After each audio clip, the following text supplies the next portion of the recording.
तो चलिए भाई, आज एक नई यूनिट शुरू करते हैं जिसको आप लोगों ने जाना होगा प्रोबेबिलिटी के नाम से। देखिए, प्रोबेबिलिटी जो होती है, यहाँ से कन्फर्मली आपके एटीसी एओ या गेट हर एग्जाम के अंदर में क्वेश्चन आपको देखने को मिलेगा। देखा जाए तो प्रोबेबिलिटी को आप जब भी अटेम्प्ट करते हैं तो ऐसी प्रोबेबिलिटी होती है कि भैया आपके नंबर कटेंगे उसके अंदर में। क्यों कटेंगे, इसका रीजन आप लोगों को समझना चाहिए, क्योंकि आप लोगों को इसका बेसिक नहीं पता होता, जिसके कारण में आप हमेशा अनसर्टेन रहते हैं प्रोबेबिलिटी का क्वेश्चन सोल्व करते हुए। तो आज हम उन्हीं चीज़ों पर बात करेंगे कि जब भी हम प्रोबेबिलिटी शुरू करते हैं तो आपको बेसिकली क्या चीज़ें ध्यान में रखनी चाहिए, क्या इसकी टर्मिनोलॉजी होती हैं और क्या इसके फॉर्मूलाज होते हैं जिसके थ्रू आप इन क्वेश्चंस को बहुत ईजिली सोल्व कर लेंगे। ये अगर देखा जाए तो क्वेश्चन बहुत बड़ा मिलेगा आप लोगों को। जब भी एग्जाम में आएगा क्वेश्चन प्रोबेबिलिटी का, तो क्वेश्चन की स्टेटमेंट बहुत बड़ी मिलेंगे आप लोगों को। लेकिन जब सॉल्यूशन आप करने बैठोगे ना, अगर आपने उसके स्टेटमेंट को पढ़ लिया तो विद इन 3 to 4 सेकेंड आप उसको सोल्व कर लेंगे। ठीक है, अब वो क्या अप्रोच होंगी उनके बारे में बात करेंगे। चलिए भाई, शुरू करते हैं इस चीज़ को। लेक्चर नंबर 6.1 है ये। इससे पहले 5 लेक्चर ऑलरेडी 5 यूनिट हमारी कंप्लीट हो चुकी हैं। ये हमारा 95% इंजीनियरिंग मैथमेटिक्स को कंप्लीट हो चुका है। 5% मैथमेटिक्स है, वो अब थोड़ा सा रह रहा है, उसको हम कवर करते हुए चलेंगे। ठीक है, तो भाई जितने भी हमारे 5 यूनिट जो हुई हैं उनको आप देख सकते हैं, प्लेलिस्ट उनकी बनी हुई है, वहाँ पर जाकर देख सकते हैं कितने बेहतरीन तरीके से आप लोगों को चीज़ें समझाई गई हैं। चलिए भाई, देखते हैं हमारे प्रोबेबिलिटी का पहला इंट्रोडक्शन। तो देखा जाए तो प्रोबेबिलिटी का मतलब क्या होता है। देखो, इसकी बेसिक जो डेफिनेशन अगर मीनिंग पर काम करना चाहें तो कोई भी कहेंगे प्रेडिक्शन हो सकती है, या चांस हो सकता है, या अनसर्टेनिटी हो सकती है किसी भी इवेंट की। जैसे बात करें इवेंट को लेकर कि भाई आज बारिश होगी, ठीक है, आज हो भी सकती है, नहीं भी हो सकती है, यानी कि आप प्रिडिक्शन कर रहे हैं। जैसे बहुत सारे लोग बोल रहे थे ना कि जी एग्जाम के अंदर में तो मैक्सिमम मिनिमम नहीं आता है, तो उनकी प्रिडिक्शन थी। कुछ लोग बोल रहे थे कि एटीसी के एग्जाम में क्लॉक के क्वेश्चन नहीं देखे हम लोगों ने, तो नहीं आएंगे, तो उनके प्रिडिक्शन थी। तो ये प्रिडिक्शन पे हम काम करते हैं। बेसिकली प्रोबेबिलिटी वही होती है। अब ये चीज़ हो भी सकती है, नहीं भी हो सकती है, तो आप सर्टेन नहीं है। आप लोगों को चीज़ें सारी पढ़नी पड़ेंगी भाई। ध्यान रखना इस चीज़ को कि ये छोड़ के मत चले जाना कि मैक्सिमम मिनिमम पीछे नहीं आया तो अब भी नहीं आएगा। आपके किसी भी क्वेश्चन के अंदर में, किसी भी शिफ्ट के अंदर में क्वेश्चन मिल सकता है। ठीक है, तो मीनिंग हुआ, समझ में आया आप लोगों को। हम आगे बात करता हूं कि इसके बारे में। जब भी आप लोग, जैसे कोई एक टॉस था भाई, एक कॉइन था, कॉइन को आपने टॉस किया तो वहां से आप लोगों को मिला कि 2 प्रोबेबिलिटी है, या तो मेरे पास में हेड होगा या फिर मेरे पास में टेल होगा। यानी कि एक प्रिडिक्शन आप लोगों ने कर ली है कि वो कितनी बार आ सकती हैं चीज़ें। कोई अनसर्टेनिटी हो सकती है किसी भी इवेंट को लेकर। अब देखो, जो चीज़ें आप लोगों को प्रोबेबिलिटी समझने में दिक्कत करती है ना, वो ये 5 जो चीज़ें होंगी ना, 5 से 6 चीज़ें जो आप लोगों को बताऊंगा ना, यही अगर आप लोगों को समझ में आता है, ये समझ लो आपने प्रोबेबिलिटी का 60 to 70% यहाँ पर आप लोगों ने कवर कर लिया। ठीक है भाई, अब आगे के 5 मिनट बहुत ही आराम से सुनना, कंसंट्रेशन के साथ में सुनना। अपने पेन को थोड़ी देर के लिए ड्रॉप कर दो। ठीक है, ये चीज़ें पीडीएफ आप लोगों को मिलेंगी भाई, उसके लिए आप बेफिक्र रहो। बस अभी जो समझा रहा हूँ उसको अच्छे से समझते चलो। देखो, टर्मिनोलॉजी आपको समझनी बहुत ज़रूरी होती है जब भी प्रोबेबिलिटी पढ़ते हैं। तो पहली जो टर्मिनोलॉजी इसके अंदर में आती है वो होती है रैंडम एक्सपेरिमेंट। देखिए, रैंडम एक्सपेरिमेंट का मतलब ये होता है कि आपने कोई भी आपके पास में कॉइन था, आपने टॉस किया, और टॉस करते ही आप लोगों को या तो उसके ऊपर में हेड आ सकते हैं या फिर उसके पास में टेल आ सकता है। यानी कि एक ऐसा एक्सपेरिमेंट है, एक ऐसा आप लोगों ने एक्सपेरिमेंट किया जिसका आउटकम आप लोगों को पता नहीं है, यानी कि वो हेड भी हो सकता है और टेल भी हो सकता है। तो ऐसी चीज़ों को हम बोलते हैं रैंडम एक्सपेरिमेंट। क्या ये जो प्रिडिक्शन हमने करी है ये हमेशा हेड और टेल की रहेगी और एक बार में हम ये बता सकते हैं? जी नहीं। इन चीज़ों को करने के लिए रिपीटिवली बहुत बार ये एक्सपेरिमेंट दोहराया गया होगा, जिसके बाद में ये डिफाइन किया गया कि भाई हाँ, एक हेड आ सकता है और एक टेल आ सकता है। जब उसकी प्रोबेबिलिटी के बारे में बात करेंगे तो वहाँ पर हमारे पास में यही होगा कि उसके पास में या तो 1/2 चांस है कि वो हेड आए, और 1/2 चांस है उसके पास में वो टेल आए। तो ऐसी चीज़ों को हम बोलते हैं कि वो मेरे पास में एक रेंडम एक्सपेरिमेंट हो गया। चलिए भाई, नेक्स्ट हम बात करते हैं सैंपल स्पेस को। Sample space is very very important. अब अगले जो 2 मिनट में आप लोगों को बोलूंगा ना, बहुत गौर से सुनना पाओ इस चीज़ को। देखिए, सैंपल स्पेस का ही पूरा खेल होता है। सैंपल स्पेस हमारी जो प्रोबेबिलिटी होती है उसके अंदर में क्या होती है। जैसे मैं मान लो आपके पास में एक डाइस है भाई, और डाइस के अंदर में क्या क्या पॉसिबिलिटी हो सकती है। आप लोग देखते हैं कि डाइस के ऊपर में 6 फेसेस होते हैं जिन पे लिखा होता है 1 2 3 4 5 6, या फिर डॉट्स होते हैं, 1 से लेकर 6 तक हमारे पास में डॉट होते हैं। तो ये जितना भी हमारे पास में एक्सपेरिमेंट है, उसके अंदर में जितने भी आउटपुट नंबर आ सकते हैं वो सारे आप बोलते हैं कि मेरे पास में क्या हो गया, वो एक स्पेस हो गया है। बात करें कि मेरे पास में कॉइन था, कॉइन के पास में दो पॉसिबिलिटी है कि या तो हेड है या मेरे पास में टेल है। तो ये इस पूरे एक्सपेरिमेंट का, इस पूरे रैंडम एक्सपेरिमेंट का मेरे पास में क्या हो गया, स्पेस हो गया या फिर सैंपल स्पेस हो गया। जैसे देखते हैं ना कि आप लोगों ने इंजीनियरिंग के अंदर में जब कोई एक्सपेरिमेंट, कोई भी आप लोगों ने अपना प्रोजेक्ट बनाया होगा, तो आप कहीं भी किसी भी आईसी लाने के लिए या कुछ भी चीज़ लाने के लिए क्या करते थे, पहले से सैंपल मंगवाते थे कि भाई मेरे को सैंपल दिखाओ। तो कोई भी कंपनी होती थी, आप लोगों के पास में एक सैंपल भेजती थी आईसी वगैरह या चिप वगैरह का लेके। तो वो क्या था हमारे पास में, उस पूरे एक्सपेरिमेंटल चीज़ों के जब बारे में हम बात कर रहे थे, तो उसका कुछ चीज़ें हमारे पास में भेज दी गई है। तो वही यहाँ पर मैं सैंपल की बात कर रहा हूँ कि हम जो भी चीज़ें उठाएंगे वो सारी इन नंबर से उठाएंगे, यानी कि जितनी भी पॉसिबिलिटीज हो सकती हैं वो सारी यहीं से उठ कर आएंगी। यानी कि सारा जितना भी हमारा खेल रहेगा वो सैंपल स्पेस को लेकर रहेगा। उसके बाद में हम सोचेंगे कि हमें क्या निकालना है और क्या उसके अंदर में छोड़ना है। जैसे मैं बात करता हूं आप लोग के साथ में कि मैंने कहा कि भाई ये मेरे पास में इवन नंबर बताओ आप लोग। तो इवन नंबर आप लोगों ने निकाले कि मेरे डाइस के पास में 1 2 3 4 5 6 ये नंबर आ सकते हैं। और इसके अंदर से इवन जो नंबर रहेंगे वो कौन कौन से हो सकते हैं भाई, या तो 2 रहेगा, 4 रहेगा या 6 रहेगा। तो आप देख पा रहे हैं कि जो मेरे पास में नंबर, यानी कि जो इवेंट मेरे को जरूरत है, जो हमारी जरूरत होती है, हमारी जो नीड होती है, उसको हम इवेंट के नाम से जानेंगे। ठीक है, तो ये इवेंट है, मेरे को रिक्वायरमेंट है इवन नंबर्स की। अब इवन नंबर उठ के तो अपने आप आएंगे नहीं, मुझे कहीं ना कहीं से उनको डिसाइड करना पड़ेगा। और वो डिसाइड कहां से किए जाते हैं, वो इस सैंपल स्पेस से दिए जाते हैं। इसके बाहर आपका दायरा नहीं होना चाहिए सोचने का। जो चीजें आप लोगों को दी गई हैं, जो स्पेस आप लोगों को दिया गया है, केवल उसी दायरे में आप सोचो। तो आपने सोचा कि मेरे पास में यहां पर जो सैंपल स्पेस है 2 4 एंड 6, यहीं तक मुझे अपना दायरा रखना है। आगे चाहे 10 आ रहा हो, 8 आ रहा हो, उससे मुझे मतलब नहीं होना चाहिए। ठीक है, तो ये हो गया मेरे पास में कि सैंपल स्पेस होता है जितनी भी हमारे पास में total number of possible outcome हो सकते हैं। डाइस के केवल 6 हो सकते हैं। जो हमारे पास में जब टॉस करते हैं तो उसके ऊपर में कितने हो सकते हैं, उसके पास में 2 हो सकते हैं। चलिए भाई, ये बहुत अच्छे समझ आया आप लोगों को स्पेस के बारे में। अब आगे चीजें और स्मूथली समझने की कोशिश करते हैं। देखिए नेक्स्ट मेरे पास में आता है इवेंट या फिर सैंपल पॉइंट के नाम से हम इनको जानते हैं। जैसे मैंने कहा कि भाई इवन नंबर जो है वो इवन मैं नंबर में निकाल के लेके आऊंगा। तो कहां से निकालना पड़ेगा मेरे को भाई, बहुत बड़ा सा स्पेस बना हुआ है जिसके अंदर में सारी चीजें डूबी हुई है, मैं उनमें से इवन उठा के लेके आ रहा हूं। लेकिन मैंने बोल दिया कि मैं केवल और केवल डाइस के ऊपर में काम कर रहा हूं, तो मुझे ये जानकारी है कि डाइस के ऊपर में केवल और केवल 6 नंबर तक आ सकते हैं। तो मेरा दायरा यहां से छोटा हो गया, यानी कि मैं 1 से 6 के नंबर तक के बारे में ही सोचूंगा। यानी कि ये मेरा एक्स्ट्रा हो गया और यहां से मैं 1 से 6 नंबर के बारे में सोचूंगा। और अब इसके अंदर में मुझे इवन इवेंट निकाल के लेके आने हैं, तो इवन निकाल के लेके आऊंगा तो मेरे पास में 2 4 एंड 6 हो गया। यानी कि जो मेरे पास में सैंपल स्पेस था उसमें से जो इवेंट मेरे को चाहिए था वो उसका क्या कहलाएगा, या तो सैंपल पॉइंट के नाम से कहलाएगा या फिर हम उसको बोलते हैं इवेंट। और ये चीजें उठकर कहां से आएंगी भाई, ये सारी चीजें हमारी सैंपल स्पेस से उठकर आनी है। उसी तरह से मैं बात करूं आप लोग के साथ में कि मैं ओड नंबर के बारे में बात करना चाहता हूं। तो ओड नंबर मैं किसके बारे में बात करना चाहूंगा, एक डाइस को लेकर। तो एक डाइस को लेकर जब हम बात करेंगे तो उसका सैंपल स्पेस मेरे पास में ये हो गया। और वहां से जो इवेंट मेरे पास में उठ के आएगा that is 1 3 and 5, these are the sample points और इवेंट्स। अब किसी के दिमाग में यह आना चाहिए जी प्राइम की बात करो।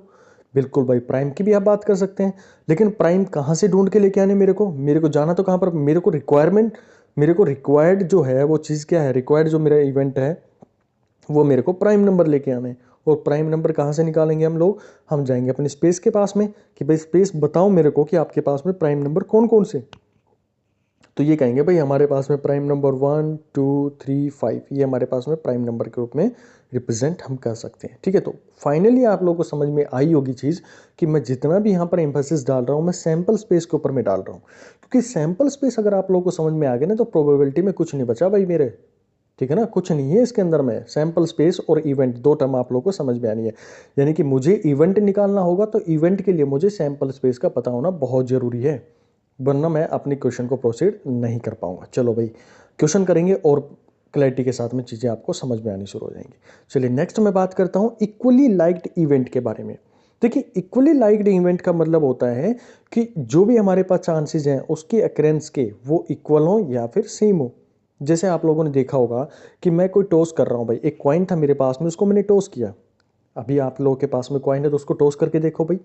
एक बार आपने टॉस किया तो आपने देखा कि हेड आया, दूसरी बार आप टॉस करेंगे तो टेल आया। हो सकता है नेक्स्ट टाइम आप टॉस करें तब भी टेल आए, और हो सकता है नेक्स्ट टाइम आप वो करें तो फिर दोबारा आपके पास में हेड आ जाए।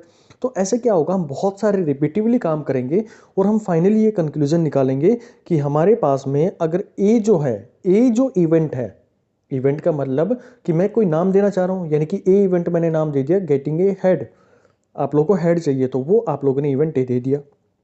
उसी तरह से मैंने कहा कि बी वो मेरे पास में गेटिंग ए टेल है, यानी कि मैं टेल निकालना चाह रहा हूँ, तो निकालूंगा कहाँ से भाई, मैं जाऊँगा तो इसी स्पेस के पास में। तो मेरे पास में प्रोबेबिलिटी क्या होगी, दोनों की क्या होगी, ये इक्वल होगी, या तो मेरे पास में हेड आएगा या फिर मेरे पास में टेल आएगा। तो ऐसे जो इवेंट्स होते हैं इनको हम क्या बोलते हैं, इक्वली लाइकली इवेंट। ठीक है, तो ये जो टर्मिनोलॉजी है ना भाई, वो बहुत इंपॉर्टेंट है इसके अंदर में। अब दूसरा केस हम यहाँ पर बात कर लेते हैं। जैसे मान लो मेरे पास में एक बॉक्स है और उसके अंदर में मैंने 10 बॉल डाल रखी है, जिसके अंदर में मेरे पास में 6 ब्लैक बॉल हैं और 4 रेड बॉल हैं। अब इसका केस देखो भाई, यहाँ पर ब्लैक आप निकालोगे तो ब्लैक की प्रोबेबिलिटी है कि मेरे पास में 60% चांसेस हैं कि ब्लैक मेरे पास में आए, और 40% चांस है कि मेरे पास में रेड निकल कर आए। तो आप कहेंगे कि भाई दोनों मेरे जो केसेस है ना, वो मेरे पास में इक्वली लाइकली नहीं है। क्यों नहीं है, क्योंकि ब्लैक के पास में 60% प्रोबेबिलिटी है और रेड के पास में 40% प्रोबेबिलिटी है। चलिए भाई अब आगे बढ़ते हैं। म्यूचुअली एक्सक्लूसिव इवेंट्स बहुत इंपॉर्टेंट है ये। अब इसका मतलब समझने की कोशिश करो। इसका मतलब होता है कि जो हमारे पास में इवेंट हुए हैं वो एक दूसरे से कोई भी आपस में रिलेशन नहीं रखते हैं। आप कहेंगे टोटली डिसजॉइंट इवेंट। जैसे एग्जांपल की बात करता हूं मैं कि भाई मेरे पास में कॉइन है, उसके पास में जो सैंपल स्पेस हो सकता है, एक कॉइन, एक सिंगल कॉइन की बात कर रहा हूं मैं। जब डबल कॉइन बात करेंगे, ट्रिपल कॉइन बात करेंगे, तो चीज़ें हमारे जो हैं वो अलग हो जाएंगी, उनकी डेफिनेशन जो मैं बताऊंगा वो अलग होती चली जाएंगी इसके अंदर में। तो यहाँ पर आप लोगों ने सैंपल स्पेस बताया कि भाई हेड और टेल हो सकता है। अब यहाँ देखो कि मेरे पास में ए जो है वो हेड की बता रहा है और बी जो है वो मेरे पास में टेल के बारे में बात कर रहा है। जो इवेंट हमने नाम दिया ना, सिर्फ नाम दिया मैंने इनको, ए को हेड दे दिया और टेल निकालने को मैंने बी नाम दे दिया। तो इन दोनों के अंदर में क्या कभी कोई चीज़ कॉमन आ सकती है? नहीं आ सकती। तो ऐसे केसेस के अंदर में यानी कि वो एक दूसरे से इंटरेक्ट करेंगे, तो हेड जब आ रहा होगा टेल नहीं आएगा, टेल जब आएगा तो हेड नहीं आएगा, यानी दोनों क्या हो गए, एक दूसरे से म्यूचुअली एक्सक्लूसिव इवेंट हो गए, यानी एक दूसरे के ऊपर में डिपेंड नहीं कर रहे, एक दूसरे से अलग हैं। डिपेंड नहीं बोलूँगा क्योंकि आगे एक चीज़ हमारे पास में डिपेंडेंसी से लेकर एक चीज़ आएगी, तो हम यहाँ पर ये बोल सकते हैं कि वो म्यूचुअली एक्सक्लूसिव इवेंट है। ठीक है, और इनका जो इंटरेक्शन जब करेंगे, इंटरेक्शन का मतलब होता है कि कोई चीज़ कॉमन आना। जैसे आप लोगों को ये हमारे पास में हुआ, तो ये जो एरिया आ रहा है ना, ये इसको हम इंटरेक्शन के नाम से जानते हैं। तो ये सॉरी, इसको हम जो भी कॉमन चीज़ आई है, इंटरेक्शन जो आप लोग यहाँ पर सिंबल लगाते हैं उसके रिप्रेजेंट करती है।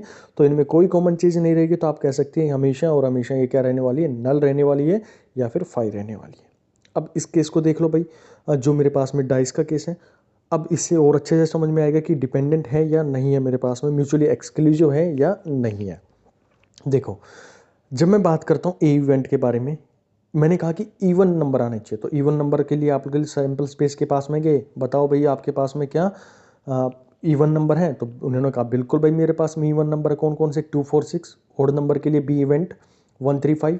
और सी जो मैं प्राइम नंबर की बात कर रहा था, तो प्राइम नंबर यहाँ पर आए 1 2 3 5, ये आगे भी मेरे पास में। अब देखो, पहले दो केसेस के बारे में बात करते हैं, क्या ये मेरे पास में म्यूचुअली एक्सक्लूसिव इवेंट है या नहीं है।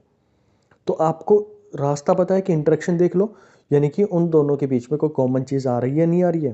तो आपने कहा कि 1 और 2, 2 और 3, 4 5 और 6 5, यानी कि कोई भी चीज़ इनके अंदर में कॉमन नहीं आ रही है। तो हम कहेंगे कि both events are mutually exclusive events. Event से बात समझ आ रही है ना, कि मैं इवेंट इवन को बोल रहा हूँ और यहाँ पर इवेंट में ओड नंबर्स को लेकर बात कर रहा हूँ। अब आ जाओ भाई प्राइम नंबर्स को लेकर। अब मैं यहाँ पर इवन और प्राइम नंबर्स के बारे में बात कर लेता हूँ कि इनके बीच में क्या कोई कॉमन चीज़ है, यानी कि ये म्यूचुअली एक्सक्लूसिव इवेंट है या नहीं है। तो आप लोगों ने इंटरेक्शन इसका करके देखा, इंटरेक्शन का मतलब कोई कॉमन चीज़। तो यहाँ पर तो आप लोगों को मिल गई कॉमन, 2 मिल गया भाई मेरे को कॉमन। क्या और चीज़ इसके अंदर में कॉमन मिल रही है? नहीं मिल रही। तो आप कहेंगे कि ये म्यूचुअली एक्सक्लूसिव इवेंट नहीं है। ठीक है ना, तो ऐसे केसेस में हम ये कहेंगे कि ये मेरे पास में एक्सक्लूसिव इवेंट नहीं रहेगा, क्योंकि इसका जो रिजल्ट है वो मेरे पास में 5 नहीं आ रहा इस केस के अंदर में, क्योंकि 2 ऑलरेडी एक नंबर इसके अंदर में प्रेजेंट है। चलो भाई, अब नेक्स्ट हम बात करते हैं ऑब्जेक्टिव इवेंट के बारे में। तो ऑब्जेक्टिव इवेंट का मतलब होता है कि ये एक यूनियन होता है जितने भी हमारे पास में पॉसिबल आउटकम आ सकते हैं। जैसे समझो आप लोग कि मेरे पास में डाइस थी, डाइस का ये सैंपल स्पेस होता है, सबको पता है ये चीज़। और इवन नंबर मेरे पास में, मैंने एक इवेंट दिया ये और एक इवेंट दिया ओड का, यानी कि इवेंट ए और इवेंट बी मैंने ये नाम दे रखे इनको, सिर्फ नॉमिनेशन इनका नोमेनक्लेचर कर रखा है। अब ऐसा करो कि इनका यूनियन कर दो। यूनियन का मतलब होता है इन सबको आपस में एक साथ इकट्ठे रख लो। इंटरेक्शन का मतलब तो ये होता है ना हमारे पास में, जैसे हमने किया तो इन दोनों के बीच में जो कॉमन चीज़ आ रही है उसको हम इंटरेक्शन के नाम से जानते हैं।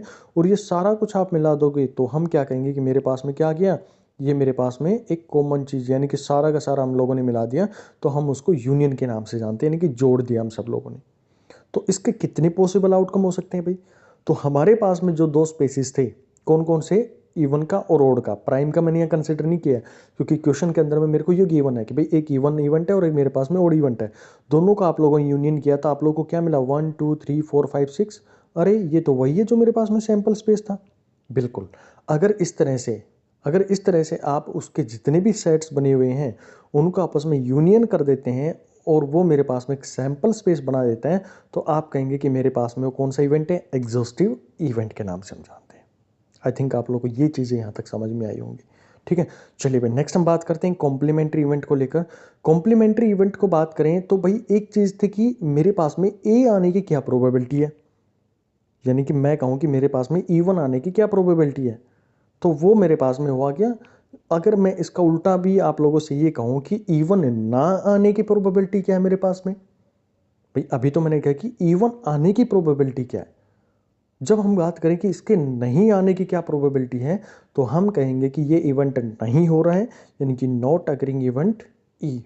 कोई भी इवेंट नहीं हो रहा है तो हम उसका क्या लगा देते हैं? उसके ऊपर में बार लगा देते हैं, या फिर ऐसे पी प्रोबेबिलिटी ऑफ इवेंट, या जो भी ए बी सी जो भी हम नाम दे रखें, ई हम जर्नलाइज रूप में रखते हैं इसके लिए। ए की जगह ए भी रख सकते हैं, बी भी रख सकते हैं, जैसे आपकी मर्जी है वैसे यहाँ पे रख लो। जब हम इसके कॉम्प्लीमेंट्री के बारे में बात करेंगे तो हम इसके ऊपर में बार लगा देते हैं, तो ये हमें बताएगा कि मेरे पास में क्या है, ये कॉम्प्लीमेंट्री इवेंट के बारे में बात कर रहा है। चलिए भाई अब आगे बढ़ते हैं चीज़ों को। यहाँ पर आप लोग एक बार क्योंकि रिवीजन कर लीजिए जो जो चीज़ें हमने पढ़ी, क्योंकि यही हमारा पूरा बेस चलेगा। मैंने पहले बात करी आप लोगों के साथ में रैंडम एक्सपेरिमेंट्स को लेकर, सैंपल स्पेस को लेकर बात करी, फिर मैंने इवेंट्स के बारे में समझाया, और इवेंट कहाँ से आते हैं? हमारे सैंपल स्पेस से निकल के आते हैं। फिर हमने इक्वली लाइकली इवेंट्स के बारे में बात करी है। फिर मैंने म्यूचुअली एक्सक्लूसिव इवेंट्स के बारे में बात करी है, जब इंटरेक्शन उनका फाई आ जाए या नल आ जाए तो म्यूचुअली एक्सक्लूसिव होते हैं। और एग्जॉस्टिव इवेंट की बात करी, जब आप उन सबके जितने भी पॉसिबल सेट्स हो सकते थे उनका आप यूनियन कर देते हैं और आपको वो रिटर्न में एक सैंपल स्पेस प्रोवाइड करते हैं, then it is known as exhaustive event के नाम से जानते हैं। नेक्स्ट मैंने कॉम्प्लीमेंट्री इवेंट के बारे में बात करी, तो जो प्रोबेबिलिटी उसके इवेंट की घटने की नहीं होती है, यानी कि जो एक तो आपने कहा कि नॉट अग्रिंग इवेंट ई, उसकी जो प्रोबेबिलिटी होती है वो हमारे पास में कॉम्प्लीमेंट्री इवेंट के नाम से जानती है। ठीक है, चलिए फिर नेक्स्ट हम बात करते हैं इसकी डेफिनेशन को लेके, जो आपको फॉर्मूला याद करना है। आप देखेंगे अपने पेपर के जो भी क्वेश्चंस आए हुए हैं, गेट के एग्जाम में आए हुए हैं या प्रीवियस कोई भी क्वेश्चन आया हुआ है, तो 80 to 90% आपके जो क्वेश्चन हो जाएंगे ना सोल्व, वो केवल और केवल इस फॉर्मूला से शुरू होने हैं, इसी फॉर्मूला से ख़त्म हो जाएंगे, सॉरी। ठीक है, यानी कि अगर आप लोगों ने ये फॉर्मूला याद कर लिया ना, याद तो हो ही जाएगा, जब मैं प्रैक्टिस इतनी आप लोगों को करवाऊंगा यहाँ पर, तो ये फॉर्मूला आप लोगों का प्रोबेबिलिटी का बिल्कुल बेसिक है। इसको बहुत अच्छे से समझना अभी अभी जो चीज़ें बताने जा रहा हूँ मैं। ठीक है भाई, चलो इसके बारे में बात कर लेते हैं, इस फॉर्मूले को लेकर। ये फॉर्मूला हमें क्या कहता है कि अभी तक जो चीज़ें पढ़ रहे थे वो सिर्फ मैंने आप लोग को उसकी टर्मिनोलॉजी पर बात की थी, अब एक्चुअल जो प्रोबेबिलिटी वो शुरू हो रही है। ये कहता है कि मैं पी, यानी कि जो प्रोबेबिलिटी निकालनी है किसी भी इवेंट की, वो इवेंट कुछ भी हो सकता है, चाहे आप हेड निकालने के लिए बोलें, चाहे यहाँ टेल निकालने के लिए बोलें, चाहे आप एक डाइस के ऊपर में काम करें तो 1 2 3 नंबर कुछ भी हो सकता है। तो यहाँ पर वो इवेंट लिखा जाएगा भाई, 1 निकालना है, 2 निकालना है, 4 निकालना है या फिर 6 निकालना है, वो प्रोबेबिलिटी जिस भी नंबर की क्वेश्चन के अंदर में निकालने के लिए दी जाएगी वो आप लोग को यहाँ पर रखनी है। फिर आपको ये देखना है कि जो चीज़ मेरे को यहाँ पर निकालनी है, ध्यान से सुनना, जो चीज़ मेरे को यहाँ पर निकालनी है उसके कितने फेवरेबल केसेज हो सकते हैं। ठीक है ना, कितने फेवरेबल केसेज हो सकते हैं, और वो जो फेवरेबल केसेज आएंगे उसको निकालने के लिए जो मेरे पास में कितनी आउटकम्स रहेंगी, यानी कि कहाँ से मैं उनको निकाल सकता हूँ। जो मेरे पास में एक पूरा स्पेस बना हुआ है, पूरा सैंपल स्पेस बना हुआ है, जो मेरे को कंडीशन चाहिए, जैसे मान लो मेरे को 1 चाहिए और ये पूरा मेरा सैंपल स्पेस 6 तक बना हुआ है, तो ये जो एक निकालना है ना मेरे को, ये इसकी प्रोबेबिलिटी निकालने के लिए बोला है। तो इसमें एक कितनी बार आ सकता है? केवल एक बार आ सकता है। नंबर लिखने यहाँ पे, नंबर ऑफ टाइम्स, यानी कि फेवरेबल केसेस, 1 बार, 2 बार, 3 बार, 4 बार, जो भी आएगा उसको हम यहाँ पर नंबर की फॉर्म में लिखेंगे। एक बार पॉसिबल फेवरेबल केस है, 2 बार होता है तो 2 बार कर देते, 3 बार होता है तो 3 बार कर देते, 4 होता है तो 4 बार कर देते। ऐसे हमारे पास, मैं नंबर की बात नहीं कर रहा हूँ डाइस के नंबर्स की, ये कितने टाइम्स मेरे पास में पॉसिबिलिटी बन सकती है, फेवरेबल केसेस बन सकते हैं। तो आपने कहा जी ये मेरे पास में एक केस बन रहा है इसके अंदर में, और टोटल नंबर ऑफ आउटकम कितने हैं भाई? उसके सैंपल स्पेस से मतलब होता है कि ये मैंने बार बार डाइस को उछाला तो मेरे पास में ये आउटकम्स बन रहे थे, इसमें से मुझे चूज करना है। तो आप लोगों ने लिखा टोटल आउटकम मेरे पास में 6 हो गए। कितने नंबर्स हो गए? Number of elements of space, यानी कि 6 मेरे पास में आ गया। तो 1/6 इसकी प्रोबेबिलिटी होगी एक नंबर निकालने के लिए। जैसे अब बात करें तो आप लोग को जो ज़्यादा याद रखना है वो ये याद रखना है, ये हमें क्या बताएगा? प्रोबेबिलिटी ऑफ ई, इवेंट की प्रोबेबिलिटी के बारे में बात करेगा। और ये एन ई, यानी कि जो इवेंट मेरे को चाहिए वो कितनी बार मेरे पास में सैंपल स्पेस के अंदर में है, और नीचे सैंपल स्पेस के अंदर में कितने नंबर्स हैं। बस इतनी सी बात है। चलो भाई अब आगे बढ़ते हैं, क्वेश्चन को लेते हैं एक छोटा सा एग्जांपल। जैसे मैं बात करूं हेड और टेल को लेकर, तो कॉइन को आप उछालते हैं, एक सिंगल कॉइन की बात कर रहा हूं, तो एक कॉइन को आप उछालते हैं तो एक कॉइन को उछालने से कितनी पॉसिबिलिटीज बन सकती है, यानी कि उसके सैंपल स्पेस बताओ भाई। आपने कहा जी एक हेड बन सकता है और एक टेल बन सकता है। किसी ने ये भी बोला होगा ना, हेड टेल फिर हेड। अरे भाई मेरे, मैं सिंगल कॉइन की बात कर रहा हूँ। सिंगल कॉइन में केवल 2 ही पॉसिबिलिटी बन सकती है, या तो हेड होगा या टेल होगा। वो टेल हेड वही तो चीज़ें हो गई, बार बार आप कितनी बार रिपीट करो, हम ये उसका एक रिपीटिवली कंक्लूजन निकाल के लेके आते हैं कि या तो हेड हो सकता है या फिर उसके पास में टेल हो सकता है। अब चलो अपने फॉर्मूले पर काम करते हैं। मुझे निकालने के लिए बोला प्रोबेबिलिटी ऑफ हेड निकालो भाई, पी एच लिख दिया मैंने, बहुत अच्छी बात। एन एच क्या लिखा है, यानी कि नंबर ऑफ हेड कितनी बार आए हैं मेरे, फेवरेबल केसेस कितने बन सकते हैं किसमें, मेरे सैंपल स्पेस में। तो सैंपल स्पेस में केवल और केवल एक बार बन रहा है। और नीचे क्या लिखना है, मुझे सैंपल स्पेस के नंबर से लिखने, कितनी बार, मतलब कितने उसके सैंपल्स हैं, कितनी आउटकम्स हैं। तो कॉइन को छालते हैं तो केवल और केवल 2 ही आउटकम आते हैं, हेड या फिर हमारे पास में टेल। तो टेल जो सैंपल स्पेस था उसको डाउन में लिख दिया, यानी कि डिनोमिनेटर में, और 1 उसके साथ में आप लोगों ने न्यूमरेटर में लिख दिया, यानी कि नंबर ऑफ हेड मेरे पास में एक बार आया था। तो इसकी प्रोबेबिलिटी क्या होगी मेरे पास में 50%, क्योंकि बिल्कुल बेसिक पढ़ा रहा हूँ अभी मैं। अभी क्वेश्चन पर आऊँगा, गेट के जो क्वेश्चन आए उनके ऊपर मैं आने वाला हूँ अभी मैं, ठीक है ना। ये लेकिन ये चीज़ें समझानी जरूरी है, क्योंकि यहीं से होकर वहाँ पर जाने का रास्ता मिलेगा आप लोगों को।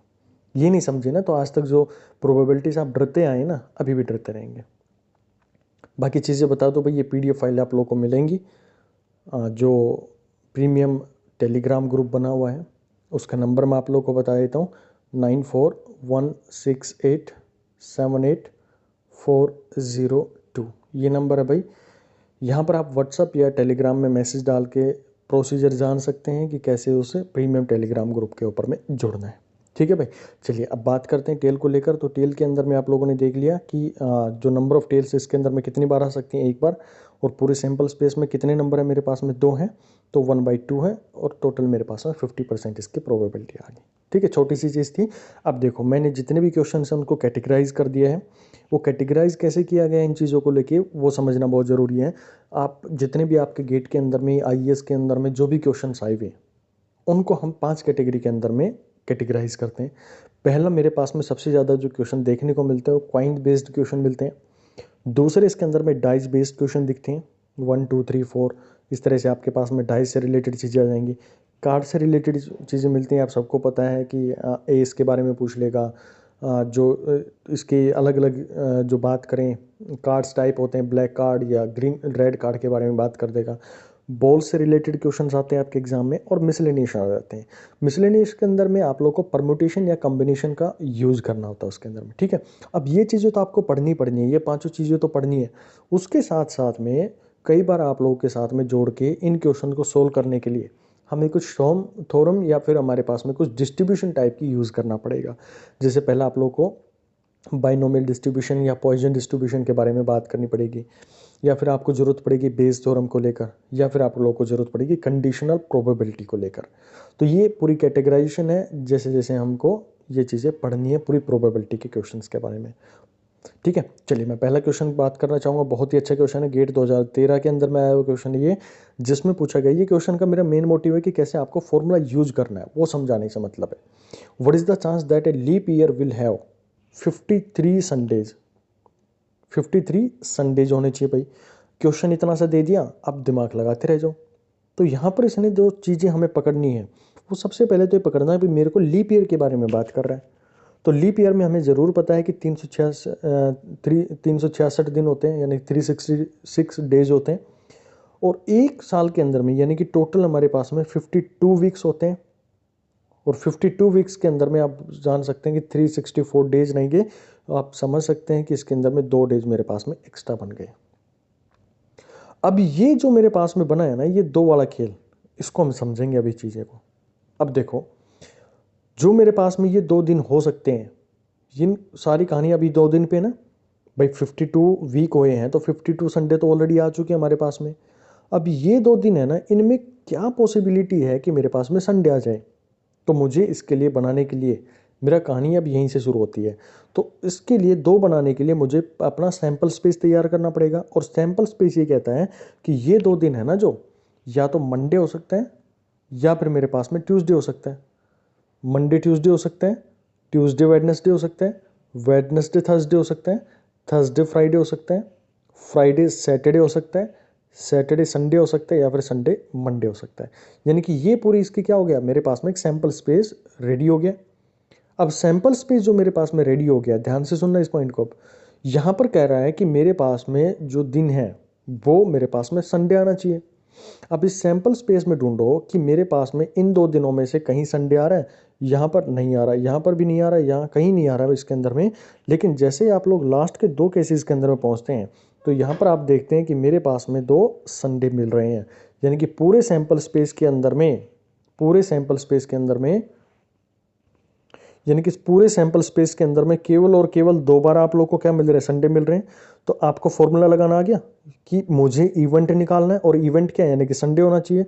और इस पूरे सैंपल स्पेस के अंदर में कितनी बार वो इवेंट रिपीट हो रहा है, 1 और 2, 2 बार रिपीट हो रहा है। और टोटल पॉसिबिलिटी क्या बन सकती है मेरे पास में, ये पूरा स्पेस था लास्ट के 2 दिन के ऊपर भी तो हमने सारा खेल खेला है।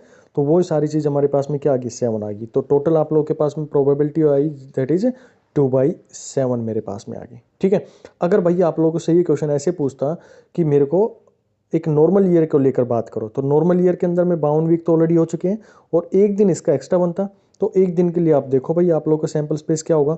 तो ये एक साइड का भूल जाओ आप लोग, यहाँ का भूल जाओ आप लोग, यहाँ का भूल जाओ। अब ये आपका सैंपल स्पेस बन गया। मंडे हो सकता है, ट्यूसडे भी हो सकता है वो दिन, वेडनेसडे, थर्सडे, फ्राइडे, सैटरडे, यानी कुछ भी हो सकता है।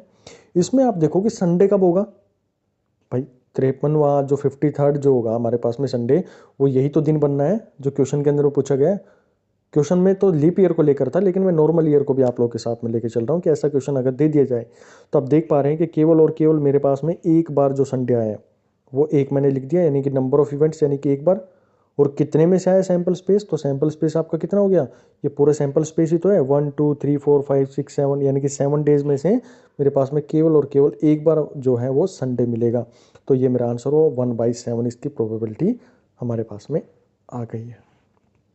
तो ये यहाँ पर भाई ये क्वेश्चन जो लिया है वो आपको कैसे आप लोग को अपना फॉर्मूला अप्रोच करना है उस चीज़ को लेकर यहाँ पर समझाया गया है। ठीक है, चलिए अब कुछ एक्सियोम्स के बारे में बात कर लेते हैं जो प्रोबेबिलिटी की होती हैं।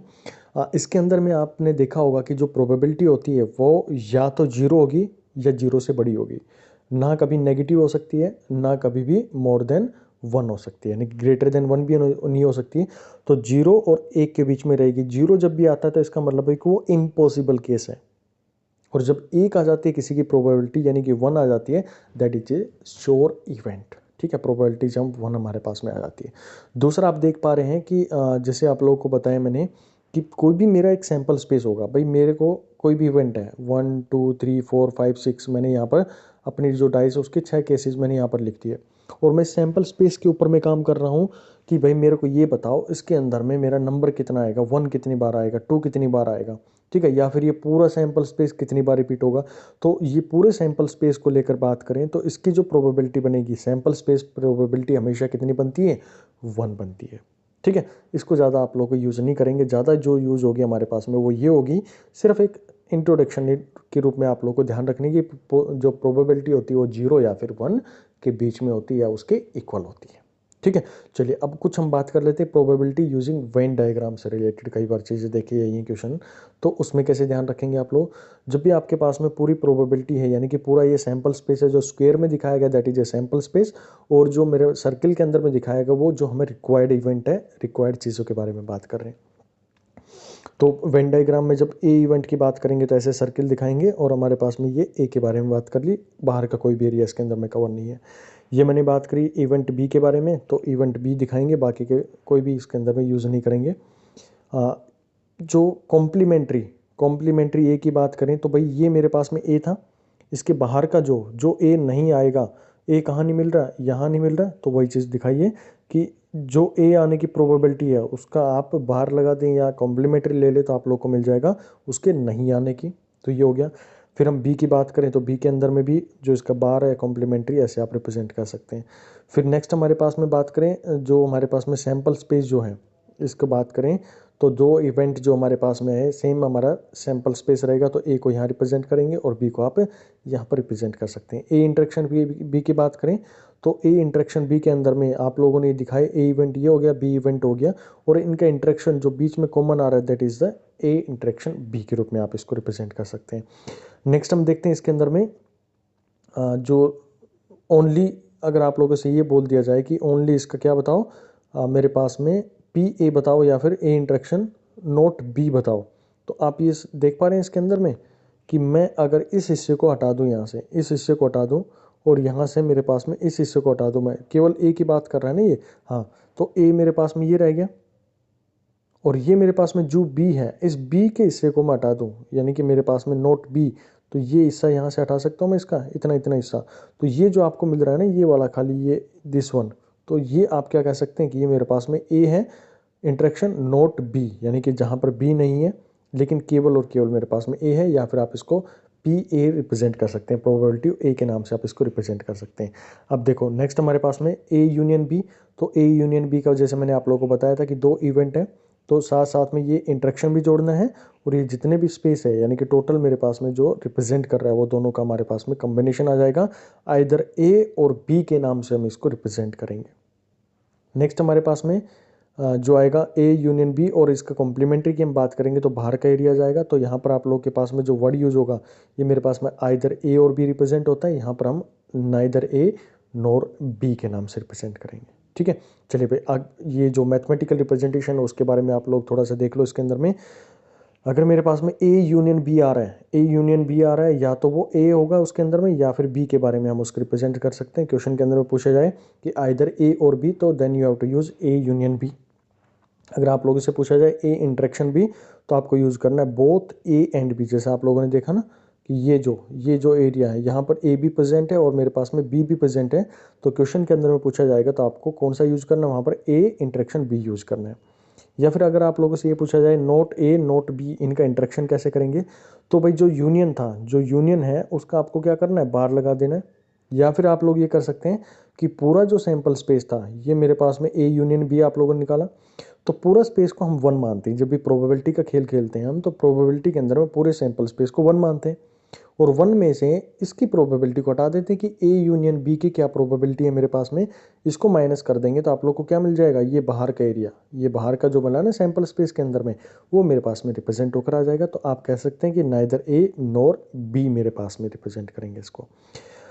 नेक्स्ट हम बात करें प्रोबेबिलिटी ऑफ ओनली ए, तो ओनली ए के लिए आप यूज़ कर सकते हैं जो हमारे पास में प्रोबेबिलिटी ऑफ ए आई, उसके अंदर से इसको इंटरेक्शन को आप रिप्रेजेंट करेंगे, उसको माइनस कर सकते हैं। जैसे आप लोगों ने अभी नहीं किया ना ये कि ये आपको पूरा चाहिए था, तो आपके पास में ए कौन सा बचेगा, केवल और केवल ये पोर्शन बचेगा, इस पूरे पोर्शन को आप हटा देंगे इसके अंदर में।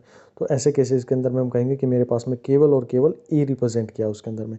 उसी तरह से बी की बात करेंगे तो बी भी इसके अंदर में एज इट इज़ रिप्रेजेंट कर देंगे इसको। पी बी, जो पी की बी के हमारे पास में निकालने की थी, दोनों का इंटरेक्शन था, तो ये आप इससे इतना जो था ये कट कर देंगे तो आपके पास में बचा क्या, केवल और केवल ये हिस्सा बचेगा इस साइड का, ठीक है ना, ये हिस्सा मेरे पास में बचेगा। तो मेरे पास प्रोबेबिलिटी ऑफ ओनली बी मेरे पास में आ गई, ठीक है। इनका ज़्यादा यूज़ नहीं होगा, लेकिन चीज़ें आप लोगों को थोड़ा पता होना चाहिए, क्योंकि न्यूमेरिकल्स के अंदर में जब क्वेश्चन आते हैं तो कुछ नहीं पता कैसे आप लोग को अप्रोच करनी पड़ जाए। तो ये बेसिक प्रॉपर्टीज़ होती हैं जो आपको ध्यान रखनी चाहिए। नेक्स्ट मेरे पास में थे additional property, this is very very important, ठीक है। ये जो 3 हमारे पास में प्रोबेबिलिटीज़ बनेंगी बहुत इंपॉर्टेंट है ये। अगर आप लोग को ये पीछे का नहीं पड़ा तो कोई इशू नहीं, एक्सियम्स के बारे में नहीं पढ़ा, मैथमेटिकल रिप्रेजेंटेशन के बारे में नहीं पढ़ा तो कोई इशू नहीं है, लेकिन ये 3 प्रॉपर्टी ना भाई बिल्कुल गांठ बांध लेना, अच्छे से समझ लेना। ये क्या कहता है पहला, कि अगर आपके पास में probability of A union B पूछा जाएगा तो आप इसको रिप्रेजेंट करेंगे पी ए, यानी कि probability of A, probability of B minus probability of A intersection B के नाम से आप इसको रिप्रेजेंट करेंगे, ठीक है। तो ये कब पॉसिबल है, जब दोनों इवेंट हमारे पास में क्या हो, म्यूचुअली एक्सक्लूसिव नहीं होंगे इसके अंदर में, ठीक है। जब हमारे पास में म्यूचुअली एक्सक्लूसिव नहीं होंगे तो हम क्या करेंगे, इसके अंदर में A and B not mutually exclusive events हैं, तब हम ये यूज करेंगे। लेकिन अगर वो एक्सक्लूसिव इवेंट होगी मेरे पास में, म्यूचुअली एक्सक्लूसिव इवेंट होंगे, then we have to represent P A, यानी प्रोबेबिलिटी ऑफ ए प्लस में प्रोबेबिलिटी ऑफ बी आप रिप्रेजेंट करेंगे, यानी कि उनके अंदर में कोई भी एक दूसरे के अंदर में कॉमन नहीं आ रहा है, उस केस के अंदर में यहाँ पर रिप्रेजेंट करेंगे। और इसके अंदर में म्यूचुअली कोई भी कॉमन नहीं है तो हम रिप्रेजेंट करते हैं पी ए प्लस में पी बी, यानी कि ये फैक्टर मेरे पास में क्या हो जाएगा, 0 हो जाता है, ठीक है। नेक्स्ट हम बात करते हैं 3 चीज़ों को लेकर। तो 3 के अंदर में हमारे पास में आएगा, जब probability of A union B union C जब रिप्रेजेंट करने के लिए आप लोग को बोला जाए, तो probability of A, probability of B, probability of C, ठीक है।